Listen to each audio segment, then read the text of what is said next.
insister sur les techniques que Mathieu a montrées sur nos travaux collaboratifs. J'espère que vous continuez longtemps. Je parle des recommandations européennes sur la prise en charge des polypes, qui pour moi sont très importantes. Je vous invite à les lire. Les polypes de petite taille, il faut faire une résection à l'anse froide, les polypes pédiculés, une résection classique. La mucosectomie peut être monobloc jusqu'à 2 cm, puis pismile ou dissection sous-muqueuse indispensable si on a une suspicion de cancer. Le pismile est raisonnable si on n'a pas de cancer. Première technique, l'anse froide. C'est une belle vidéo de Mathieu qui est extrêmement didactique parce qu'on a du mal encore à faire passer, à convaincre les gastroentérologues de passer à l'anse froide. C'est simple, c'est pas dangereux, c'est pas cher, c'est extrêmement efficace. La petite astuce, c'est d'aspirer le polype pour le pédiculiser avant d'aspirer avec une anse froide. Donc cette anse qui va stationner en exacto de live qui est très efficace, et l'infirmière va couper comme un fil à couper le beurre. Et vous allez avoir un lit de la résection très propre comme une mucosectomie. Les études maintenant ont clairement montré la supériorité. Il faut absolument que tous les gastroentérologues dans leur pratique quotidienne passent à l'anse froide dans les petits polypes de moins d'un centimètre. Vous allez voir le lit de la résection qui est extrêmement propre, il n'y a pas de saignement, il n'y a pas de contre-indication. Ça fait un peu peur au début quand on n'a pas l'habitude, mais finalement, quand on prend les séries, il n'y a pas de souci. Vous voyez, on a une belle cicatrice comme une mucosectomie. Ça, je passe. Juste pour insister sur cette technique, on est en train de faire l'étude avec Mathieu. Ça, c'était une belle idée de Mathieu qui nous a montré un des premiers cas. Et donc, on a travaillé cette technique d'ancrage de cette pente de lance, parce que la partie qu'on ne gère pas, c'est la partie distale, qui est très utile dans 3 cas.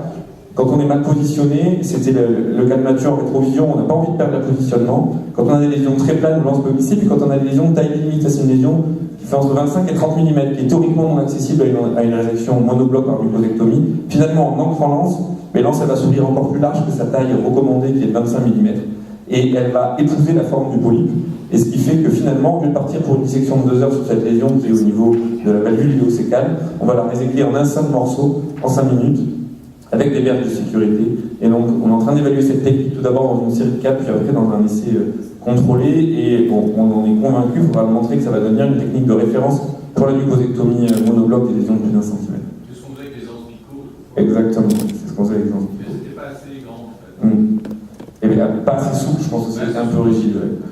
Alors, la mucosectomie pismile, c'est pas fini. Quand il n'y a pas de cancer, on peut. Et puis surtout, quand il y a certaines particularités anatomiques, là, vous voyez, c'était une grosse lésion du bas-fond sécal et qui envahissait la valvule iléocécale. Donc, exceptionnellement, contrairement à ce qu'a dit Mathieu, je n'ai pas commencé par le plus difficile parce que je n'arrivais pas à rentrer dans la valvule iléocécale malgré le capuchon. Vous voyez, j'ai essayé d'injecter dans l'iléon pour commencer, mais j'arrivais pas à nettoyer l'iléon. Et donc, j'espérais qu'en nettoyant le reste, ça allait un peu me libérer de l'iléon. Donc, toujours l'injection, on travaille avec un capuchon qui facilite énormément la procédure. On va être un peu obligé, vu la taille de la lésion, d'injecter de temps en temps dans l'adénome. Et puis, on va faire une résection de proche entrance en essayant d'avoir une stratégie. C'est pas toujours facile. Là, vous voyez, j'essaye de commencer avec une petite anse exprès dans l'iléon, mais tout de suite, c'est pas très propre. Là, on travaille loin, on n'est pas très bien exposé. Donc, on va changer la stratégie, puis on va essayer de se servir de proche en proche. Et là, ce que je fais aussi, je fais de l'ancrage en mucosectomie pismile, en fait. Pour garder le positionnement, pour avoir le moins de fragments nécessaires, et gérer toujours la partie distale. Vous voyez, j'ai ancré l'anse à la partie distale. Et puis ça permet d'aller attraper morceau par morceau. Donc après c'est du pismile standard, comme on a vu fréquemment des vidéos magnifiques avec Jean-Marc qui est désormais parti. Puis on va essayer d'attraper de proche en proche sans laisser de pont muqueux. Et on va avancer jusqu'à presser. Voilà, toujours pareil. On ouvre, on essaye de repasser dans le sillon précédent. Et progressivement, on augmente, on fait attention de ne pas laisser de pont muqueux, il reste un petit pont muqueux entre deux zones ablatées qu'on a traitées. On réinjecte régulièrement, on ancre encore une fois la pointe de lance pour essayer d'attraper un gros morceau sur la partie proximale. Vous allez voir qu'on arrive à attraper des gros morceaux dans ça, et il a clairement été démontré dans les études de mucosectomie pismile que moins on a de morceaux, moins on a de risque de récidive. Donc on essaie d'en faire les plus gros morceaux possibles. Vous allez voir aussi, là ce passage est intéressant parce que quand on n'a pas l'habitude, ça peut faire peur. La valvule iléocécale, c'est gras. Et donc les premières fois que j'ai coupé dans la valvule iléocécale, j'étais persuadé d'avoir fait une perforation. Et maintenant on sait que non, vous allez voir là l'aspect de la graisse qui va apparaître. Et ce n'est pas une perforation, vous voyez, ça c'est la graisse de la valvule. Mais les premières fois, c'est assez impressionnant.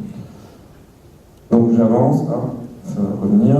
Et là on arrive sur la partie finale difficile, mais qui devient moins difficile. Vous allez voir, la valvule elle s'est ouverte tellement on a coupé. Et donc on reprend une anse de 10 mm et on va travailler au fond de cette valvule, morceau par morceau, pour essayer d'aller vraiment libérer la lésion. Et on va essayer de façon circonférentielle la valvule iléocécale sur 2 cm. Et donc il faut être patient. Et la mucosectomie, c'est pas toujours rapide, parce que là vous voyez sur cette lésion-là, la valvule elle est complètement ouverte. Vous voyez, on l'a complètement ouvert à force de réséquer, parce que cette lésion en mucosectomie pismile, elle a pris 2 heures quand même. Et puis après, vous voyez, on brûle à la pointe de lance les berges de la lésion, puisque les Australiens ont montré que ça diminuait le taux de récidive. Cette patiente, je l'ai contrôlée il y a 15 jours, et évidemment, vu la taille, elle a un tout petit résidu sur l'orifice de la valvule iocécale. Elle a 84 ans, je n'ai même pas essayé de le réséquer, je lui ai fait du plasma argon sur la résection, et je la contrôlerai plus tard. Une vidéo de dissection troisième technique, là vous voyez peut-être pas. C'est une lésion qui avait été de diagnostic très difficile, c'est ce qu'on appelle une LST non granulaire, donc une lésion extension latérale non granulaire de plus de 5 cm du cécop avec envahissement de l'appendice. Donc la LST non granulaire, vous savez, le risque de cancer et d'infiltration profond est très important, à plus de 50% sur une lésion comme ça. Donc là, il n'y a pas le choix, de toute façon, en mucosectomie clinique, commencer plan, ça serait une grosse galère. Il faut l'enlever par dissection sous-muqueuse. On a même mis de l'indémocarmin pour essayer de mieux voir les bords, tellement vous voyez, on ne voyait pas les bords, et là on commence à deviner les bords de cette grosse lésion extension latérale. Et là encore, l'appendice était pris, et donc on a fait, enfin ça n'a pas d'ailleurs de lien avec l'appendice pris, c'est la technique maintenant qu'on essaie de faire systématiquement dans le côlon, vu la difficulté de la dissection dans le côlon, en raison de l'anatomie des plis, des mouvements respiratoires du patient, et de la finesse de la sous-muqueuse et de la présence de fibrose. On fait une injection sous-muqueuse à la partie proximale, j'avance, on fait notre incision muqueuse à l'aide d'un dual knife, en prenant, vous voyez, des grandes marges de sécurité, parce qu'elle nous faisait tellement peur, cette lésion, dans la visualisation, qu'on préférait prendre des marges larges pour être sûr de ne pas passer à côté, parce qu'on avait vraiment du mal à le voir. On va faire la technique de la pocket, c'est-à-dire qu'on va creuser sous la lésion sans faire la technique circonférentielle, on va faire une poche sous la lésion. Cette poche, c'est comme le tunnel, ça nous permet d'avoir notre triangulation naturelle et de garder, vous voyez, une belle exposition de la sous-muqueuse. Sous-muqueuse qui dans le côlon est quand même généralement, très fréquemment, beaucoup plus fibreuse. On n'avance pas à pas prudemment. Une fois qu'on a fait une pocket qui nous semble assez grande, on va terminer l'incision de l'autre côté, comme si on voulait faire un tunnel, parce qu'on avait peur de dépasser la lésion. Le problème, c'est quand on fait une poche sans faire l'incision distale, c'est qu'on peut creuser, mais à un moment, on peut dépasser la lésion, donc on va être excusez-moi, dans la merde pour terminer la résection. Donc, à un moment, on s'arrête, on fait l'incision muqueuse distale, mais comme vous le voyez, le sécom, il n'est pas tout droit comme un œsophage, il remonte en face de nous, donc on s'est dit à un moment, on va se retrouver le muscle en face, et il va falloir changer de stratégie, on ne va pas pouvoir ressortir sur un tunnel comme dans l'œsophage. Et là, c'était un des premiers cas où on a utilisé, du coup, l'élastique, avec le double clip, parce que Mathieu gentiment me dit que l'idée c'est moi, l'idée c'est pas moi, l'idée c'est Arnaud, notre infirmier d'endoscopie. Voilà, on a beaucoup discuté avec lui, on utilisait des fils, on faisait des nœuds, on n'arrivait pas, il dit pourquoi vous feriez pas ça avec un élastique? Je lui ai dit trouve-moi les élastiques qui marchent. Et il m'a trouvé des élastiques qui marchent. Dans la collaboration médicale et paramédicale, on a la chance d'avoir un infirmier excessivement bricoleur et motivé. Et donc vous voyez, on sort ce clip accroché à l'élastique. Là, on est allé le mettre pour augmenter la contre-traction sous la pocket. Avant de l'attraper, vraiment de l'étendre comme si on avait notre main du chirurgien qui va écarter les plans. Et alors que vous voyez que l'exposition n'était pas facile dans le sécom, on largue le clip, on va voir, on le rattrape avec un autre clip.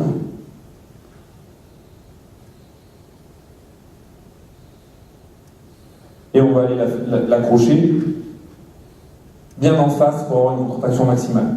Ce qu'on fait maintenant également dans des très très grosses lésions qu'on a fait il y a 10 jours avec Romain qui nous a vraiment aidé, dans une très grosse lésion du sigmoïde, le clip il s'enlève très facilement avec une petite anse. Et donc maintenant, en fonction de la position, on met le clip. Quand on attaque un côté qui n'a plus la triangulation, on enlève le clip, on rattrape l'élastique et on le met à un autre endroit. Ce qui fait qu'on peut s'adapter notre triangulation en fonction de la partie de la dissection. Au prix de 1 ou 2 clips supplémentaires, mais bon, c'est 90 € le clip, c'est pas la fin du monde quand on voit ce que ça apporte aux patients. Et donc là, vous allez voir la traction qui est là, la pièce est tendue, vous avez vu les fils de la sous-muqueuse, c'est le point clé, l'exposition de la sous-muqueuse. Plus vous êtes bien exposé, plus vous irez vite et plus vous serez safe. Et là, on voit l'exposition parfaite de la sous-muqueuse avant même réinjection, et on se potentialise notre chance en utilisant un couteau qu'on aime bien, un couteau qui injecte à haute pression, qui est l'hybrid knife. Là, on a pris un hybrid knife avec un bout en céramique isolé au bout, ce qui fait qu'on n'a pas besoin de faire de changement de matériel pour réinjecter, et on va travailler en peignant les bords de la sous-muqueuse avec une exposition parfaite, et en étant un peu plus safe quand on a cette boule en céramique. Et finalement, on s'est rendu compte qu'on passait sans problème au niveau de l'appendice, comme avait dit Mathieu. Et là, c'est la fin de la procédure. On est du coup, on travaille en traction et pas en pression comme avec les autres couteaux, mais vous voyez qu'on attrape sous les berges et qu'on tire vers la lumière en sécurité avec le bout qui est isolé à la céramique. Là, c'était la partie qui était sur l'appendice, comme disait Mathieu. Là, c'est l'appendice qui est surtout très fibreux. Et finalement, avec la haute pression, on voit encore mieux ce que dit Mathieu. on trouve un plan. Alors on ne peut pas dire que c'est vraiment de la sous-muqueuse, puisqu'anatomopathologiquement on dit qu'il n'y a pas de sous-muqueuse dans l'appendice, mais on a un plan qui s'injecte comme on va rester là, on est en train de terminer la zone appendiculaire qu'on avait laissée pour terminer. Et donc c'était une lésion qui faisait 7 cm, qui était un carcinome, un adénocarcinome SM superficiel à 300 microns. Le piège, quand je vous disais tout à l'heure, c'est que le plus important, c'est le diagnostic. Je l'ai contrôlé à 3 mois, et on lui a trouvé un petit cancer du côlon droit qui n'avait été pas vu sur les 2 coloscopies précédentes, de 15 mm, et donc elle va avoir sa colectomie. Donc je réinsiste sur ça, le plus important, c'est pas le thérapeutique, c'est le diagnostic. On avait fait 2 coloscopies par 2 gastro-entérologues chevronnés, et probablement pris par cette lésion qui avait été trouvée, raté cette petite lésion de 15 mm qui est un cancer infiltrant. Et puis pour terminer, parce qu'on ne fait pas que des polypes,